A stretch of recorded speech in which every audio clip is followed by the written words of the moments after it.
তো আগের দিন যেহেতু আমরা কপিলভাটায় ছিপ ফেলেছিলাম, আমাদের 5-6টা কাতলা মাছ হয়েছিল।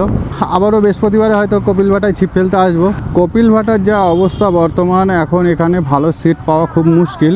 কারণটা আমি তোমাদেরকে বলে রাখছি। কারণ দেখো, কপিলভাটার আশপাশে যে সমস্ত বাড়িগুলো আছে না, কিছু শিকারী আছে চেনা পরিচিত, যারা টাকার বিনিময়ে এরা সিটগুলো কিন্তু ধরে রাখছে। মানে পুকুরের আশপাশে বেশ কিছু লোকজন সিটগুলো নিজেরা তুলে রাখছে, শিকারী এসে বসে মাছ ধরে চলে যাচ্ছে। তার বিনিময়ে হয়তো শিকারীরা কিছু হয়তো দিচ্ছে ওই যারা সিটগুলো ধরে রাখছে তাদেরকে। মানে যেটুকু আমার কাছে খবর সেটুকুই তোমাদেরকে বলছি। আমরা যে সিটটায় বসেছিলাম এর আগের দিন, আমরা ওই সিটেই বসবো সম্ভবত। তো এর আগের ভিডিওতে কিন্তু কপিলভাটার নাম্বার আমরা দিয়ে দিয়েছি। তোমরা যদি চেক আউট করে দেখতে চাও তো পুরো ভিডিওটা চেক আউট করে দেখো আমরাও কিরকম কি মাছ পেয়েছিলাম। তো চলো দেখা হচ্ছে পুকুর পাড়ে।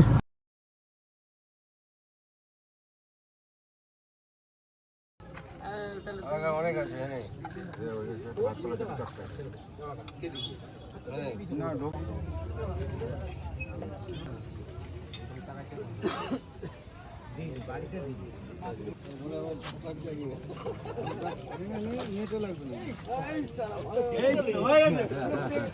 হুক মারলাম দৌড়াচ্ছে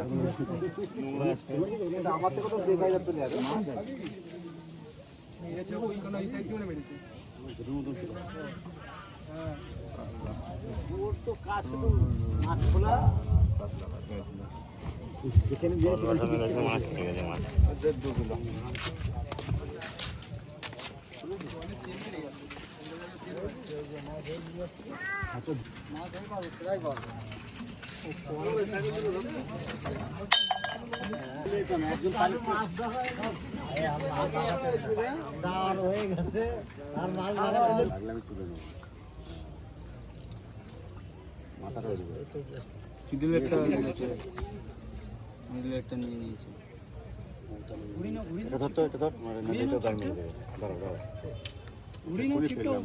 আর কোথাতে কাটা লেগে যাবে তোলা আছে এবারে।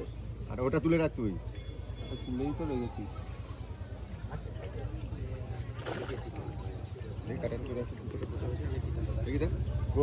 তুলছে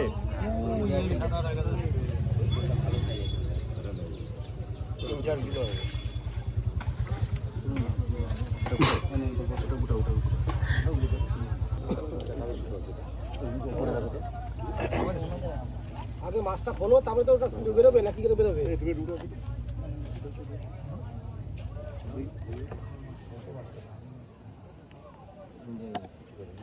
এই ফটোটা দেখ, বাকুটা দেখ। যা ওটা তো উঠবেই তো। ওঠানো যাচ্ছে। হ্যাঁ, একটা রেডি করে ছাড়া তারপরে দেবো। তিনটে মাছ খেলো, মিস হয়ে গেল একটা। হ্যাঁ, তিনটে টোপে তিনটে খেলো, তিনটে একটা মিস হয়ে গেল। একটা মিস হলো খালি, কোনো খেয়াল করিনি। ওটা খেয়াল করলে পরে হয়ে যেত। হ্যাঁ, একটা গেতে নিতে হবে বসে। তো কই ফাস্ট গাড়ি। এই রাস্তা বন্ধ নাকি? এই বিপ্লব দা, ওই চশমা পরে পারা খুলতে হচ্ছে বসি। খুব খারাপ আমার কাছে। তো কি করবো? ওটাই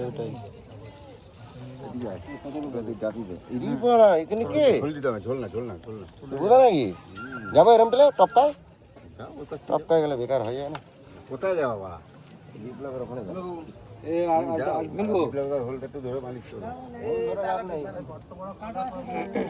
ছাড়া দাও, ছাড়া দাও। ফেলছো না দাদা এখন?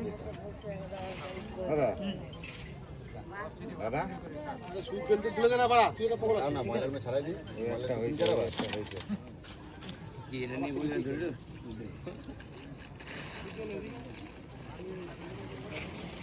এটাতে মারা আমার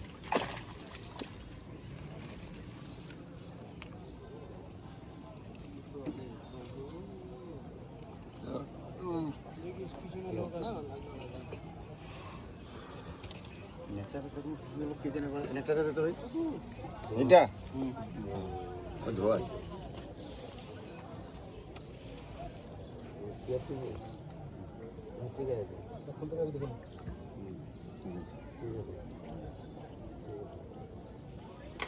সাইজের 3 কিলোর উপরে চিতল উঠলো। কোথায় চিতল মাছ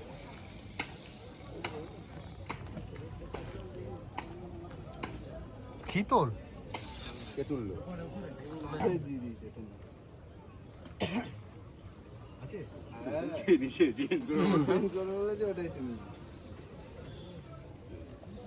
আমরা আসলে মাছ খাই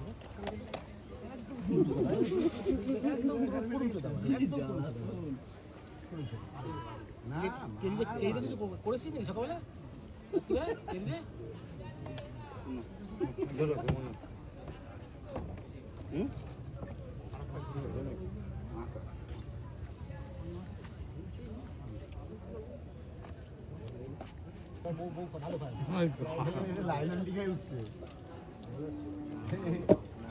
এইখান থেকেই তুলবো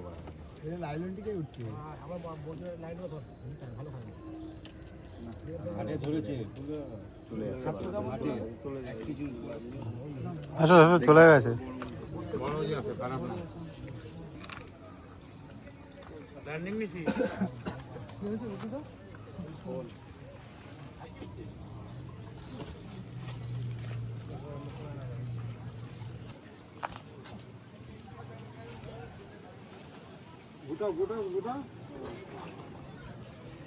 মাছ ধরতে যাচ্ছ না?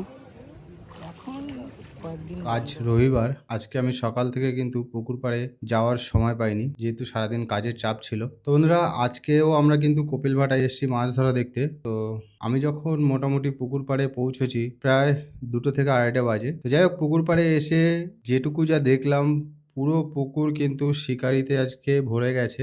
আর শুনেছি সকালের দিকে নাকি সিট নিয়ে কিছুটা ঝামেলা টাইপের মতো হয়েছে। তো যাই হোক, আজকে এসে যেটুকু যা শিকারীদের কাছ থেকে রেজাল্ট শুনতে পেলাম, আজ কিন্তু পুকুরের রেজাল্ট খুবই খারাপ ছিল। ওপেনিং থেকে শুরু করে এই 3টে সেটিং যেভাবে মাছ খেয়েছে, আজকে কিন্তু সব থেকে খারাপ হলো। তো আজকে কিন্তু আমি সেরকমভাবে মাছ ধরার ভিডিও তোমাদের সামনে তুলে ধরতে পারলাম না।